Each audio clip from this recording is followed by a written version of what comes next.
जय जोहार, नमस्कार। दैनिक छत्तीसगढ़ चैनल देख रहे हैं आप। मैं हूं आपके साथ अभिजीत कुमार। करते हैं आज की खबरों की शुरुआत सुर्खियों के साथ। पहली बड़ी खबर, रायपुर में मौत का लाइव वीडियो आप देख सकते हैं। महिला ने बैंक कर्मी को कार से कुचला। गेट के पास कुर्सी पर बैठा था युवक, गार्ड ने भागकर बचाई अपनी जान। बाजार से 2000 रुपए के नोट आउट, आरबीआई की सालाना रिपोर्ट में भी दावा। कहा बाजारों की हिस्सेदारी 2% से भी कम हो गई है।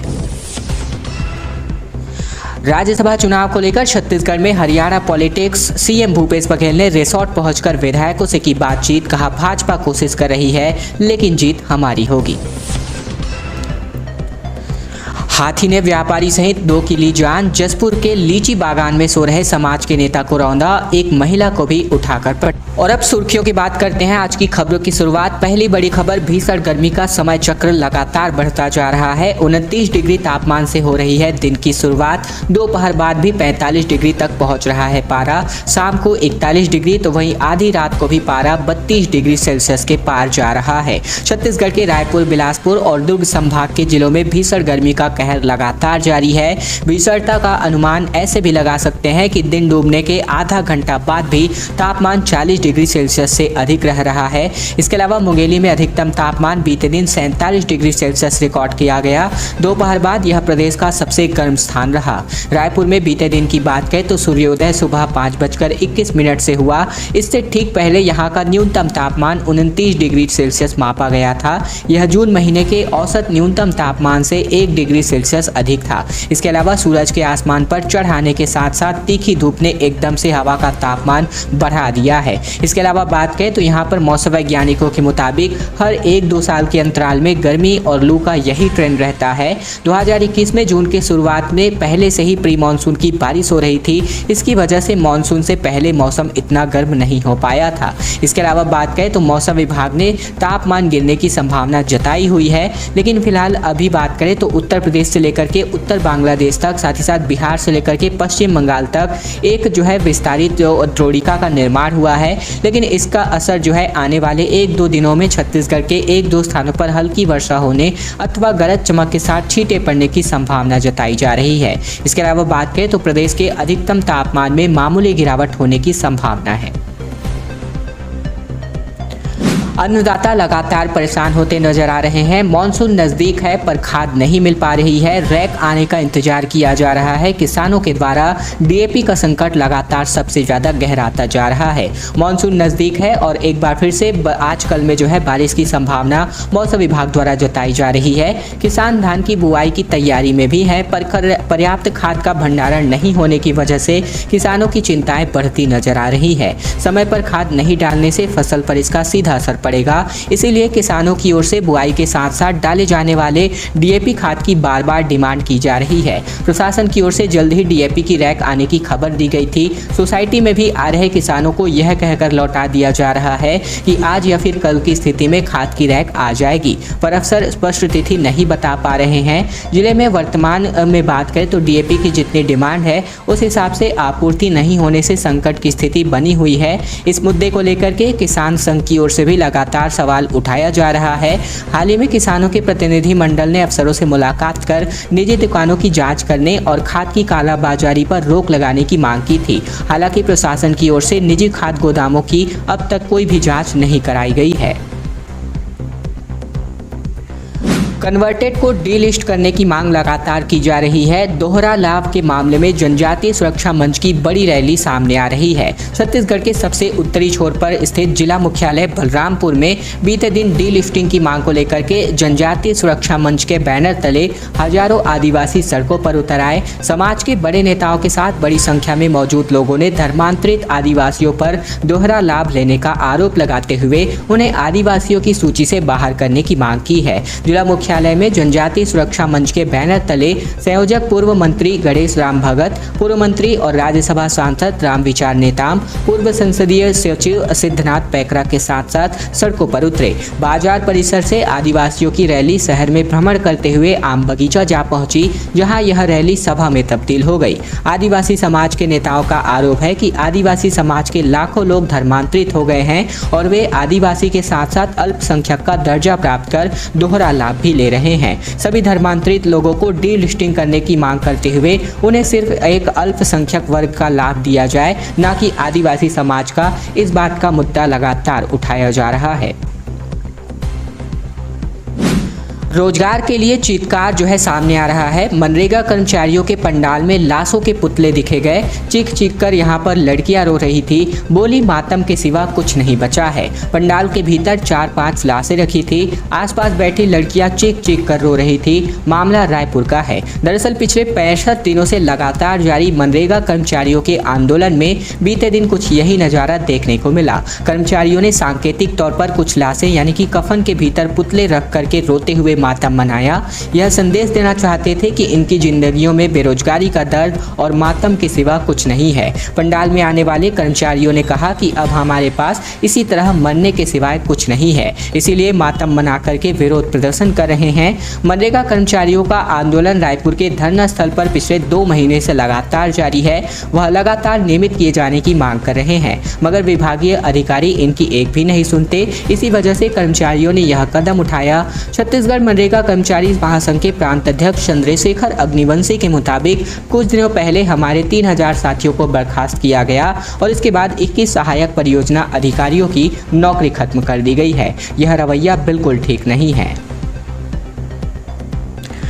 छत्तीसगढ़ बोर्ड की पूरक परीक्षा जुलाई में होगी आयोजित। माध्यमिक शिक्षा मंडल ने कार्यक्रम जारी कर दिया है। 4 से लेकर 16 जुलाई तक 10वीं और 12वीं की परीक्षा संपन्न होगी। छत्तीसगढ़ में 10वीं 12वीं की पूरक परीक्षाएं जुलाई महीने में संपन्न कराई जाएंगी। माध्यमिक शिक्षा मंडल ने बोर्ड की परीक्षाओं को लेकर के कार्यक्रम जारी कर दिए हैं। इसके मुताबिक 10वीं 12वीं की बोर्ड पूरक परीक्षाएं 4 जुलाई से 12 जुलाई तक कराई जाएंगी। यह 12वीं की परीक्षा 4 जुलाई से 16 जुलाई तक चलने वाली है। इसके अलावा परीक्षा कार्यक्रम के मुताबिक दोनों कक्षाओं की परीक्षाएं सुबह एक ही पाली में आयोजित की जानी है। इसके लिए सुबह 9 बजे से दोपहर 12:15 तक समय दिया गया है। इसके अलावा बोर्ड ने इस परीक्षा के लिए एक विषय के लिए 200 और 2 विषयों के लिए 240 रुपए का शुल्क तय किया है। वहीं 2 से 2 अधिक विषयों की पूरक परीक्षा के लिए 460 रुपए का शुल्क तय किया गया है। हसदेव अरण्य के जंगलों की कटाई को लेकर मुख्यमंत्री भूपेश बघेल का बड़ा ऐलान सामने आ रहा है। कहा, बाबा नहीं चाहते तो पेड़ क्या एक डंगाल भी नहीं कटेगी। एक दिन पहले ग्रामीणों से स्वास्थ्य मंत्री ने मुलाकात की थी। मुख्यमंत्री भूपेश बघेल ने हसदेव अरण्य में पेड़ों की कटाई के मामले पर एक बड़ा बयान जारी किया है। कहा कि बाबा साहब यानी कि TS सिंहदेव उस क्षेत्र के विधायक हैं। अगर वे नहीं चाहते तो वहां पर पेड़ क्या एक डंगाल भी नहीं कटेगा। मुख्यमंत्री का यह बयान TS सिंहदेव के हसदेव अरण्य के दौरे के बाद आया है। सीएम ने मंगलवार को नवा रायपुर में पत्रकारों के सवालों पर कहा कि इस मामले में हमारे बाबा साहब यानी कि TS सिंहदेव का भी बयान आया है। इससे पहले सिंहदेव ने सोमवार को सरगुजा के हरिहरपुर गांव जाकर हसदेव अरण्य में खनन परियोजनाओं का विरोध कर रहे ग्रामीणों से मुलाकात की थी। ग्रामीणों से मुलाकात के बाद उन्होंने कहा था कि व्यक्तिगत रूप से मेरा मानना है कि घने जंगलों का विनाश करके कोयला खनन नहीं होना चाहिए। उन्होंने कहा कि अगर ग्रामीण एक राय रहें तो उनकी जमीन कोई नहीं ले सकता।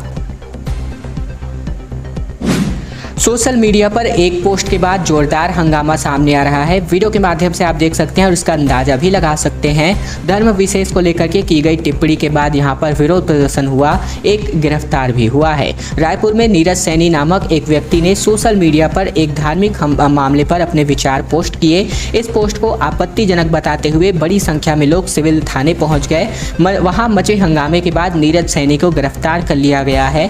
हालांकि नीरज ने बाद में अपनी पोस्ट हटाते हुए माफी की मांग भी की है। दरअसल यह बखेड़ा हुआ एक टिप्पणी की वजह से नीरज सैनी ने अपनी पोस्ट में अनर्गल शब्दों का इस्तेमाल किया। सोशल मीडिया पर बाबा जी की टिप्पणी वायरल हो गई और एक समुदाय के युवक भड़क उठे। साथ ही साथ सभी जमा हो गए और थाने के बाहर बाबा साहब को गिरफ्तार करने की मांग करने लगे। यह बाबा पुरानी बस्ती इलाके के शीतला मंदिर के पुजारी नीरज सैनी हैं। छत्तीसगढ़ में अजीबोगरीब कुप्रथा देखने को मिल रही है कुछ लगातार महीनों से, कुछ सालों से। दरअसल आकाशीय बिजली गिरने की वजह से लगातार मौतों की मामले बढ़ते जा रहे हैं। 2 साल में ये आंकड़ा 34% से बढ़ गया है। गोबर में गाढ़ा या फिर लेप जो है लगाया जाता है। दरअसल जसपुर जिले के एक व्यक्ति की हाल ही में गाज गिरने से मौत हो गई। परिजन इस आस में उसे घंटों गोबर में गाड़े रहे कि वह जीवित हो जाएगा। हालांकि ऐसा कुछ भी नहीं हुआ। कई लोग गोबर का लेप भी लगाते रहे कि झुलसा हुआ व्यक्ति व्यक्ति जल्द ठीक हो जाए। पिछले 2 सालों में गाज गिरने से हुई मौतों के मामलों की बात करें तो 34% लोगों को गोबर में गाड़े या फिर गोबर का लेप लगाने की परंपरा सामने आ रही है। विशेषज्ञों के अनुसार ऐसा करने से मरीज ठीक तो नहीं होगा, उल्टे उसे इन्फेक्शन का शिकार होना पड़ेगा। यही नहीं, प्रदेश में गाज गिरने के बाद गंभीर रूप से घायल लोगों के शरीर में टूथपेस्ट से लेकर के डीजल भी लगाया जाता है, इस अंधविश्वास में कि मरीज को ठंडकता पहुंचेगी। कहीं कहीं चावल के अंदर भी मरीजों को डाल दिया जाता है, लेकिन अगर विशेषज्ञों के अनुसार बात करें तो ये केवल और केवल कुरीति है। ऐसा करने से मरीज की जान को खतरा और बढ़ जाता है। जल्द से व्यक्ति को तत्काल अस्पताल पहुंचाया जाए और जिससे उसका इलाज समय पर शुरू हो सके। इसके अलावा एक्सपर्ट्स व्यू की बात करें, यानी कि एक्सपर्ट्स क्या मानते हैं इसकी बात करें तो मानसून या फिर प्री मानसून सीजन में बिजली गिरने की घटनाएं सबसे ज़्यादा होती है। इसमें हजारों वोल्ट क्षमता की जो है यहाँ पर करंट प्रवाहित होती है, लेकिन मनुष्य ही नहीं मवेशी भी बिजली का शिकार बनते हैं। और ऐसे में कभी भी पेड़ों के नीचे खड़े ना होने की बात मौसम के जो एक्सपर्ट्स हैं उनकी कहने सामने आ रही है। छत्तीसगढ़ में ऐसा पहली बार हो रहा है जब पर्यटन विभाग का मानसून टूरिज्म की थीम पर फोकस हो रहा है। दरअसल जुलाई से लेकर के अक्टूबर तक प्राकृतिक सौंदर्य वाले स्थानों पर इवेंट ऑर्गेनाइज किए जाएंगे। बारिश में पर्यटन से लेकर के केरल की हर साल 12 करोड़ रुपए की कमाई होती है। इसी की तर्ज पर अब छत्तीसगढ़ में भी पहली बार मानसून टूरिज्म की थीम पर पर्यटन विभाग फोकस है। इसके लिए यहाँ जुलाई से लेकर अक्टूबर तक कई इवेंट प्राकृतिक सौंदर्य वाले स्थानों पर होने वाले हैं। इनमें फूड फेस्टिवल, एडवेंचर और वाटर स्पोर्ट्स, साथ ही साथ कल्चरल इवेंट को लोक कला, संगीत जैसे कार्यक्रमों को अंतिम रूप दिया जा रहा है। पर्यटन विभाग के मानसून टूरिज्म के प्लान के पहले दौर में लग्जरी, एथनिक, इको और बोट क्लब रिसोर्ट शामिल किए जा रहे हैं। बारिश में प्रदेश के झरनों और जंगलों, साथ ही साथ पहाड़ों के रिसोर्ट पर इवेंट होंगे। इसमें चित्रकूट, मैनपाट, सतरंगा, बारनवापारा, सरोधा, दादर और कोंडागांव जैसे स्थानों का चयन किया जा चुका है। नक्सलियों के जनपितुरी सप्ताह ने ट्रेनों के पहिए रोक दिए हैं। जगदलपुर से लेकर किरंदुल के बीच 12 जून तक यात्री ट्रेनें बंद रहेंगी। मालगाड़ी की रफ्तार भी धीमी करी जा रही है। छत्तीसगढ़ के बस्तर में माओवादी 5 से लेकर 11 जून तक अपना जनपितुरी सप्ताह मना रहे हैं। इसे देखते हुए रेलवे ने किरंदुल से लेकर विशाखापट्टनम रेल मार्ग पर किरंदुल से जगदलपुर के बीच पैसेंजर ट्रेनों की आवाजाही को 12 जून तक के लिए निरस्त कर दिया है। हालांकि बैलाडीला यानी कि किरंदुल बचेली एनएमडीसी से कच्चा लोहा लेकर विशाखापट्टनम जाने वाली जो भी मालगाड़ियां की आवाजाही है वो पहले की तरह बरकरार रहेंगी। जगदलपुर से लेकर के किरंदुल के बीच मालगाड़ियों की रफ्तार धीमी रखने का निर्देश भी दिया जा रहा है। दरअसल किरंदुल विशाखापट्टनम रेलवे मार्ग पर दंतेवाड़ा के झिरका और बासनपुर के जंगलों में माओवादी अक्सर रेलवे ट्रैक को उखाड़कर वारदात को अंजाम देते हैं। माओवादियों के जनपितुरी सप्ताह को देखते हुए विशाखापट्टनम से किरंदुल और किरंदुल से विशाखापट्टनम जाने वाली पैसेंजर ट्रेनों का स्टॉपेज जगदलपुर तक ही होने वाला है। ऐसे में अब यात्रियों को एक बार फिर से दिक्कतों का सामना करना पड़ रहा है। सेवा को सम्मान मिलता नजर आ रहा है। हेल्थ प्राइड अवार्ड से नवाजे गए छत्तीसगढ़ के 32 से भी अधिक डॉक्टर्स। मेयर ने कहा, मैंने इनमें भगवान देखा है। दरअसल बात करें तो हेल्थ प्राइड अवार्ड का आयोजन बीते दिन रायपुर में किया गया। इस दौरान शहर के तमाम प्रसिद्ध डॉक्टर का सम्मान किया गया। ऐसे चिकित्सकों को भी इस सम्मान समारोह में आयोजित किया गया जिन्होंने कोविड-19 के मुश्किल वक्त में बीच लोगों की सेवा की है। कार्यक्रम में बतौर अतिथि पहुंचे रायपुर के महापौर एजाज ढेबर, पद्मश्री डॉक्टर एदी डाबके। इसके अलावा डॉक्टर पीएस देशपांडे ने प्रसिद्ध चिकित्सकों को सम्मानित किया। दरअसल कार्यक्रम में महापौर एजाज ढेबर ने कहा कि कोविड-19 के वक्त में डॉक्टरों ने जो किया है उसे शब्दों में बयां नहीं किया जा सकता। खैर दोस्तों, आज की खबरों का सिलसिला बस यहीं तक का था। वीडियो अगर आपको पसंद आए तो नीचे लाइक बटन है जिसे दबाकर इस वीडियो को आपको बहुत ही छोटा सा लाइक करना है।